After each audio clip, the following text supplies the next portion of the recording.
Bom, estivemos fora do ar por problemas técnicos, voltamos com a nossa programação normal. O significado de ilegalidade, então, como eu dizia, nessa segunda corrente, todas as espécies normativas do artigo 59 fazem parte para ela como uma espécie normativa, né? E lembrando que para a cominação de crimes e para a estipulação de penas, eu tenho só a reserva legal.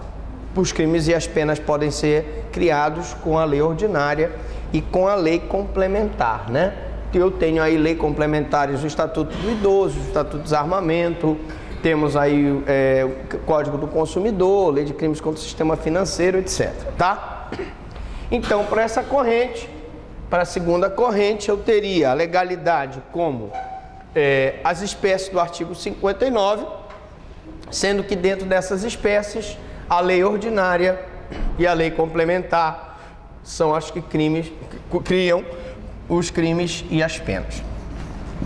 O artigo terceiro, a terceira corrente é aquela que diz que a legalidade nada mais é do que a anterioridade mais a reserva legal. Então, para essa terceira corrente, a legalidade seria anterioridade mais a reserva legal. Então, gente, significa dizer que legalidade, ela basicamente é composta da anterioridade. A lei tem que ser anterior ao fato para poder disciplinar o fato, e basicamente eu tenho que ter a reserva legal, que é reservar somente à lei a cominação de crimes e penas no ordenamento jurídico. Quero ressaltar que hoje na doutrina vem prevalecendo esta terceira corrente.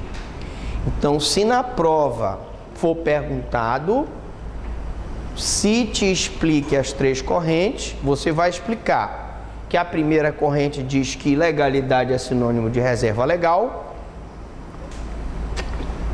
A segunda corrente implica no reconhecimento de todas as espécies normativas do artigo 59 da Constituição Federal, mas que para a criação de crimes e penas eu tenho que me utilizar de uma lei ordinária ou de uma lei complementar.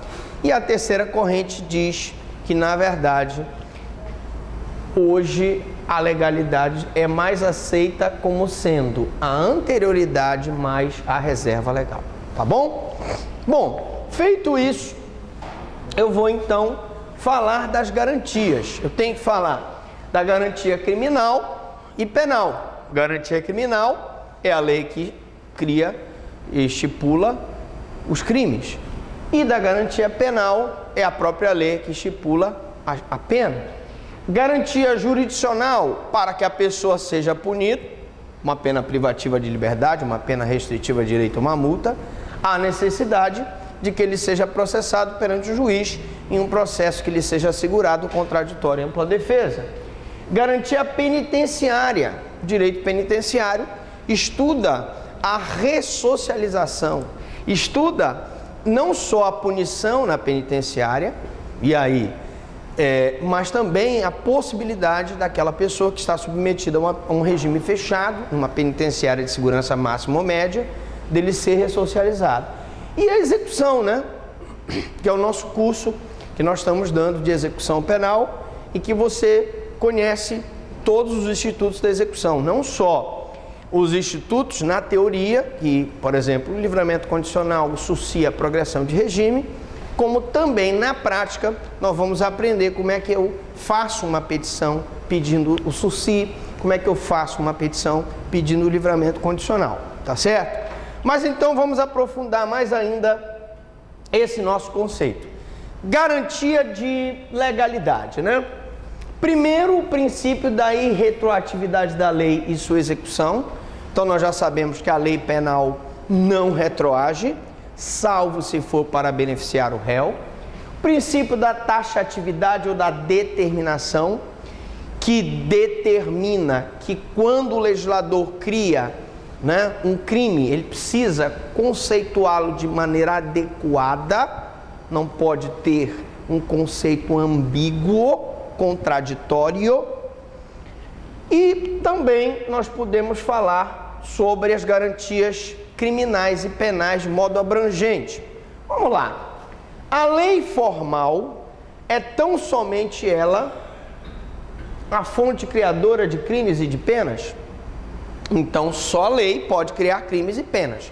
Nós já sabemos que a doutrina não cria crimes, nós já sabemos que eu não posso ter uma analogia em Malam Partem para criar crimes. Não temos uma jurisprudência que cria crime, não, só a lei. Então, só ela cria crimes, penas, causas agravantes. É a lei que prevê que se um indivíduo mata o outro e esse outro é seu pai, seu irmão, é mulher gestante ou idoso, vai ter uma causa agravante. Ou medidas de segurança para as pessoas inimputáveis que não têm condições de ter o caráter ilícito do fato, sendo inconstitucional a utilização em seu lugar, se não for a lei, de qualquer outro ato normativo do costume ou do argumento analógico em Malam Partem, exigência de lei escrita, nulla pena sine lege scripta. Ou seja, para que eu tenha um crime, para que eu tenha uma pena, eu só posso fazê-lo através da lei. É a reserva legal.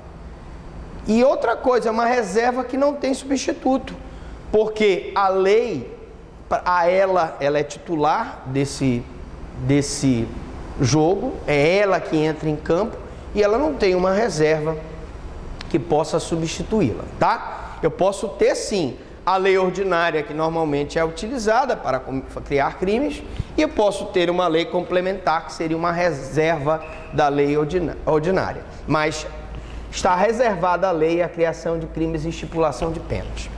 Quando nós falamos das garantias jurisdicional e penitenciária de execução, eu tenho que me reportar ao que está expresso nos artigos 5º, né, da Constituição Federal. Então me ajudem aqui. Aqui temos aqui 48, né? Temos aqui 49, temos aqui 53, temos ali 58, artigo 92 da Constituição, artigo 57, desculpa ali, 57, inciso 57, artigo 92 da Constituição e artigo 2º da LEP, né? Lei de Execuções Penais.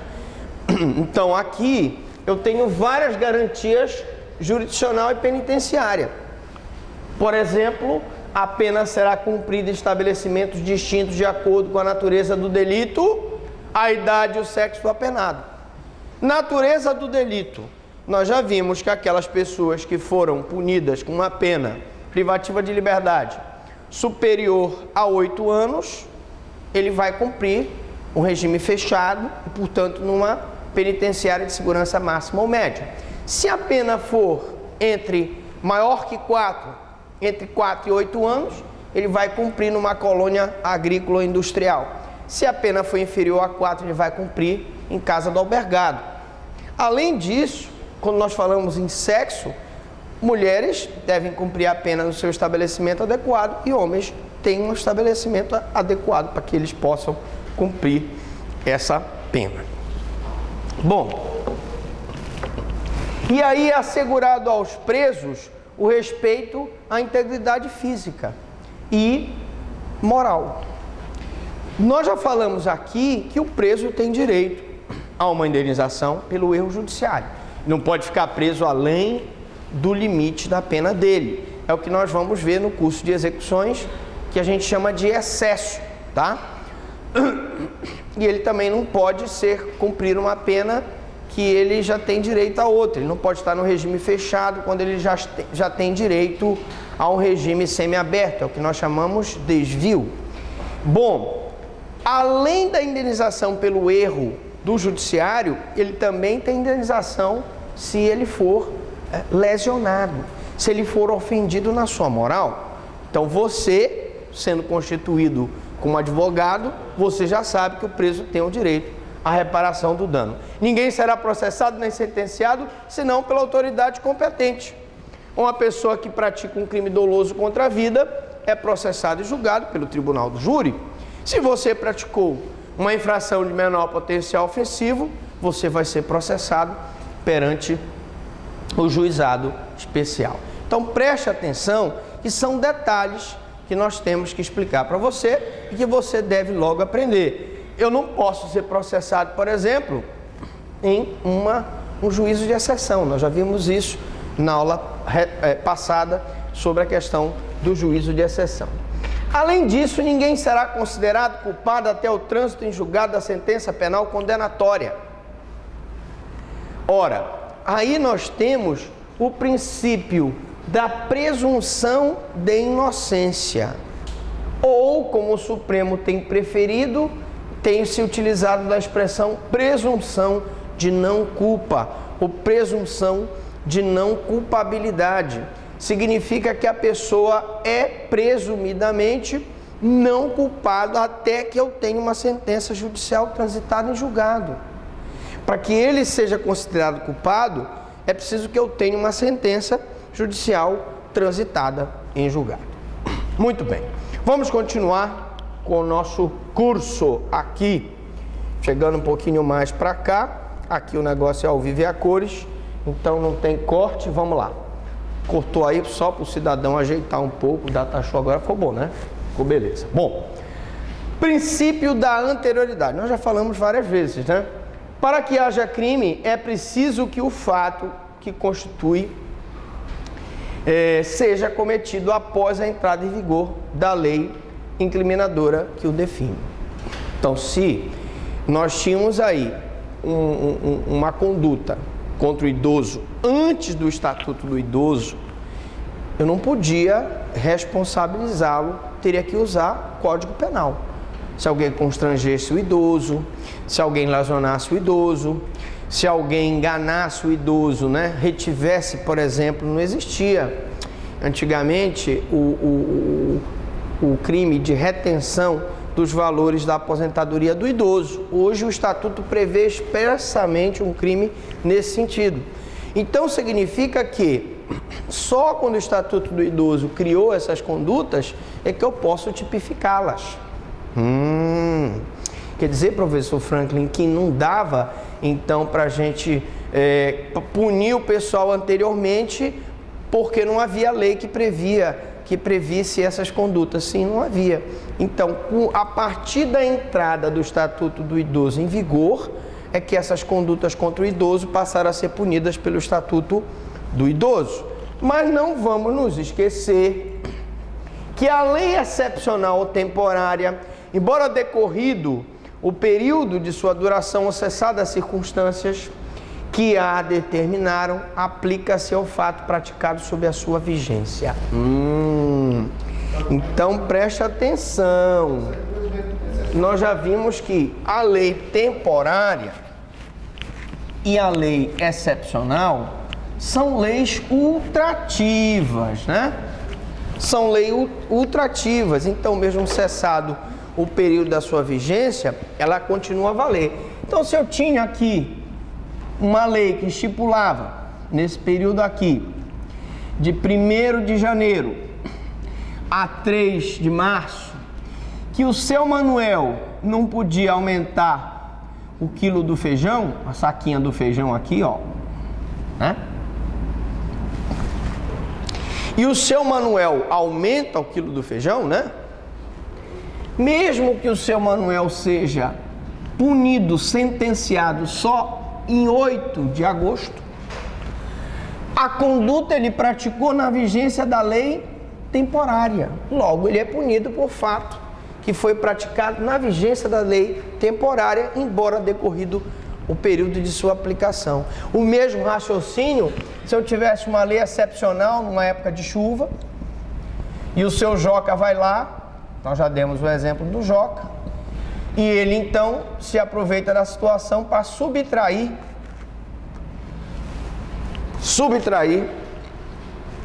os bens do pessoal. A chuva dura de janeiro até julho, mas ele é julgado em novembro, não tem problema nenhum.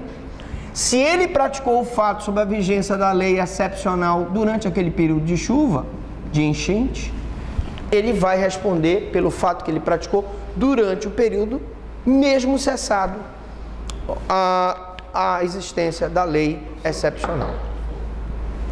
Mas ele praticou dentro do período que a lei estava... Dentro do período.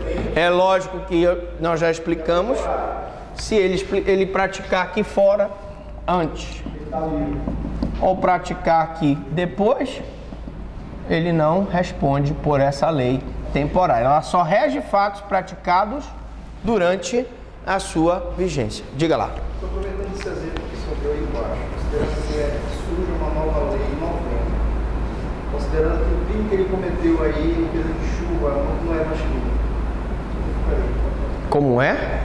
Considerando que em novembro surge uma nova lei, considere que o crime que ele praticou na vigência da...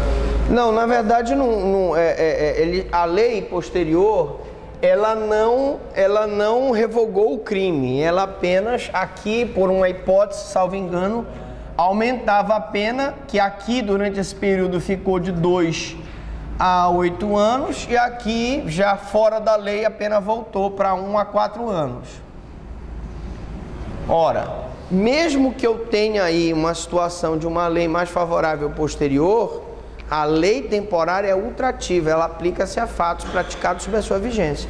Então ele vai responder por essa pena aqui e não por essa aqui, porque quando ele praticou o crime sob a lei excepcional, valia essa pena e essa pena que ele tem que ser responsabilizado. Bom, falando sobre o princípio da irretroatividade da lei e sua execução. Trata-se de restringir o arbítrio legislativo e judicial na elaboração ou aplicação retroativa de lei prejudicial, né?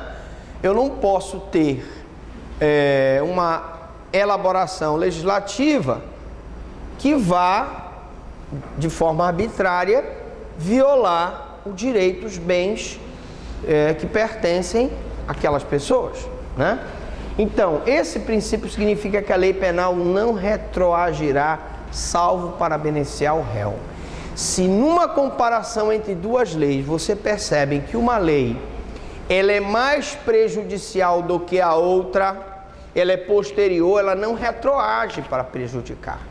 Se numa comparação com a lei, você percebe que a lei posterior é mais benéfica, aí com certeza ela vai retroagir para beneficiar o réu, salvo nas hipóteses de lei excepcional e temporária, salvo nas hipóteses de crime permanente ou progressivo, e que nós já vimos continuidade delitiva, e que nós já vimos que se o crime, né, iniciou sob a vigência da lei mais gravosa, a punição será pela lei mais gravosa, porque se trata de crime permanente ou continuado. Muito bem. Então, decorando essas exceções, a gente vai em frente. Princípio da taxatividade ou da determinação. Taxatividade significa que o legislador deve restringir e redigir a disposição legal de modo suficientemente determinado para uma mais perfeita descrição do fato típico. É o que nós chamamos de lex certa.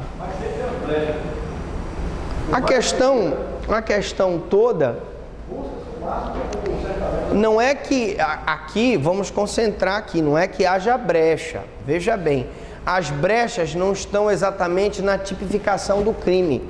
As brechas estão nas atenuantes, as brechas estão nas causas de aumento e diminuição, as brechas estão em leis extravagantes que trazem benefícios. O que nós estamos falando aqui é que quando o legislador estipula um crime, cria um crime, ele tem que fazê-lo com uma redação que seja suficiente e determinada para que não haja uma descrição imperfeita do fato típico. E eu, quando falei já dessa taxatividade, numa das aulas passadas, eu não dei um exemplo muito conhecido nosso de um desrespeito à taxatividade. Qual é o crime no Brasil que alguns doutrinadores dizem que há um desrespeito à taxatividade? Alguém sabe?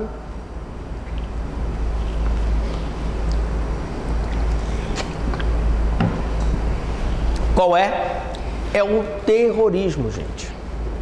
Muitos doutrinadores dizem que o terrorismo, quando foi conceituado, ele que é um dos 3 T's dos crimes assemelhados aos hediondos, ele quando foi conceituado, ele não foi conceituado adequadamente.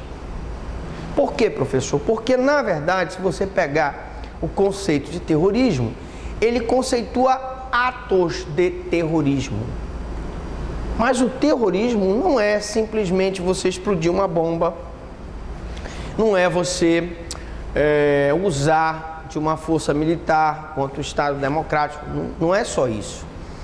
Então, já se pensa em refazer o conceito do terrorismo, porque se entende que o conceito de terrorismo, como está definido, não se ajusta ao princípio da taxatividade, tá? Muito bem. Princípio da dignidade da pessoa humana. Princípio importantíssimo. Dignidade da pessoa humana como dado inerente ao homem enquanto ser, é guindada a condição de princípio constitucional esculpido no artigo 1º, inciso 3º da Constituição Federal. Gente, o que é a dignidade da pessoa humana? Para explicar, vocês sabem que o professor Franklin é o rei dos exemplos. Eu estava respondendo pelo Tribunal do Júri em Ananindeua e lá nós tivemos a seguinte situação. Era um cubículo, mais ou menos daqui de onde eu estou, para essa parede aqui, até mais ou menos onde está aquela moça que acabou de pegar no cabelo, pretinho ali, e era assim, um negócio mais ou menos desse tamanho, uma salinha pequena. Seria um sexto dessa sala. Gente, 40 homens presos no local, não havia janela, não havia sanitário, eles tinham que chegar perto da parede para urinar, uns dormiam em pé, outros quando estavam jornal no chão e dormiam, e muitos já estavam apresentando problemas de pele, escabiose, porque não tinham banho de sol, e também alguns já estavam, um estava com suspeita de tuberculose e outros com problema de bronquite, com asma, porque vários homens confinados, sem poder respirar direito, é uma situação, no mínimo, degradante. Então o Ministério Público, quando se deparou com essa situação, baseado no princípio da dignidade humana, porque a pessoa tem que ser tratada como ser humano. Ora, ali se tratavam de pessoas... professor, mas acontece que ali eram ladrões, assassinos, não tinha até homicida lá, era mais ladrão e traficante. Mas eles também são seres humanos, eles não podem ficar naquela situação. Então o Ministério Público entrou com uma ação, a juíza deu a liminar e eles foram retirados, foram recambiados pela SUSIP para um outro lugar mais adequado ao princípio da dignidade da pessoa humana. Isso é dignidade da pessoa humana. A pessoa tem que ser tratada como ser humano e não como bicho, não como animal. Isso é que é a dignidade da pessoa humana. Bom, mas continuando. Daí porque toda lei que viola a dignidade da pessoa humana deve ser reputada inconstitucional. Então, gente, vamos lá. Tudo bem, você deve tratar a criminalidade com leis severas. Mas você estipular numa lei de crimes hediondos a impossibilidade de progressão de regime, como era antigamente, é uma coisa que viola o princípio da dignidade da pessoa humana, porque a pessoa vai ser punida pelo Estado, mas o Estado também tem que ressocializá-lo. Ora, se eu não dou oportunidade para que ele progrida de regime, como é que eu vou falar em ressocialização? Complicado, né? Muito complicado. Então, o Supremo entendeu que a lei era inconstitucional e, portanto, declarou, e aí, futuramente, depois, nós tivemos uma mudança na lei de crimes hediondos, que hoje nós temos que existe a progressão no crime hediondo, só que não é daquele 1/6 para os crimes comuns, né? tenho 2 quintos para as pessoas que são primárias e tenho 3/5 para as pessoas que são reincidentes. Então, ele cumpre 2/5 da pena, tem direito à progressão de regime. Se ele é reincidente, ele cumpre 3/5 da pena e tem direito. Mas o Supremo já havia declarado, e por conta dessa situação ser violadora do princípio da dignidade da pessoa humana. Ninguém pode ser imposta a pena ofensiva à dignidade da pessoa humana. Quando nós falamos aqui que não é possível no Brasil, por exemplo, pena de chibatada, quando nós dissemos aqui que não é possível nós estipularmos no Brasil pena de apedrejamento da mulher adúltera, eu estou falando do princípio da dignidade da pessoa humana, que está previsto na nossa Constituição Federal.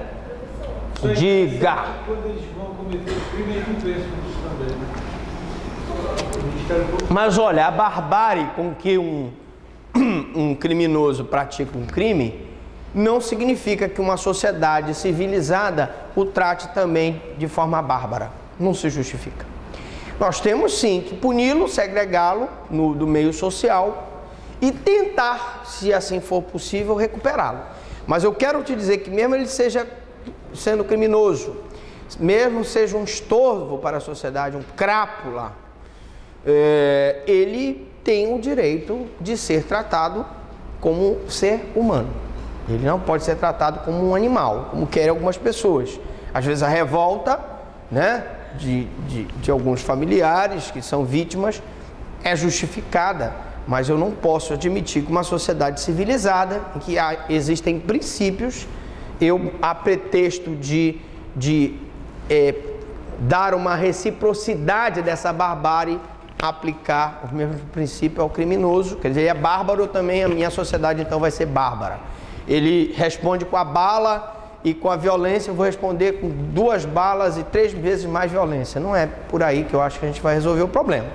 Eu já disse para vocês que, na minha modesta opinião, como também professor de criminologia, nós resolvemos o problema da criminalidade de forma mais eficaz se nós trabalharmos na prevenção primária, ou seja, dar à sociedade um estado de bem-estar social, fazendo com que não haja necessidade de se praticar tanto crime. A senhora queria perguntar? No caso do cálculo da progressão de pena, no caso da Abdel Maci, parece, o médico, ele foi condenado, parece, 278 anos.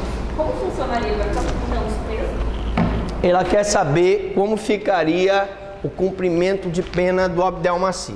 Foi 200 e... Vamos botar 300 para... Porque ele vai responder agora outros processos, né, também. Vamos botar logo 300 anos. Então, imaginemos que o Abdel Maci... Bom, professor, eu já expliquei aqui que o máximo de cumprimento de pena no Brasil é quantos anos, gente? 30 anos. Tá, professor, mas se é 30 anos só de pena que ele vai cumprir, por que ele foi condenado a 300 anos?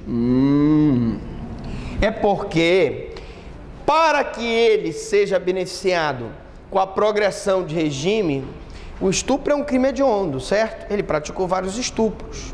Então, ele teria que cumprir 2/5, né, de 300. Quanto seria isso? Vamos tirar aqui. Vai dar o quê? 60, né? 2 vezes 6... Não, gente. 6 vezes 5, 30, não é isso? Dá 60, tá? Fica 60 vezes 2, 120. Para ele ter direito a uma progressão de regime, ele vai ter que cumprir 120 anos. Ou seja, tu acha que ele vai conseguir cumprir 120 anos para ele ir para o semi-aberto? Vai. Tá? Vamos lá. Livramento condicional. Nós temos que cumprir, quando ele é crime hediondo, ele tem que cumprir 2/3, né? Vamos fazer daqui, ó. Vai dar 100, não vai dar 100 aqui? 100 vezes 2, 200. Então, para ele ter direito ao livramento condicional, né? Ele teria que cumprir 200 anos. Ele não vai ter nunca direito ao livramento condicional. Por isso é que a pena é de quase 300 anos, tá? Então não funciona exatamente, né? Na prática, eu estou, como disse ele, condenando ele a uma pena privativa de liberdade até o final da vida dele. Sem progressão de regime, sem livramento condicional. Sairia mais barato incinerável. Hein? Sairia mais barato incinerável. Bom, princípio da dignidade da pessoa humana, aqui o reside o limite mínimo que está subordinado a toda e qualquer legislação. Antecede, pois, o juiz axiológico do legislador e vincula de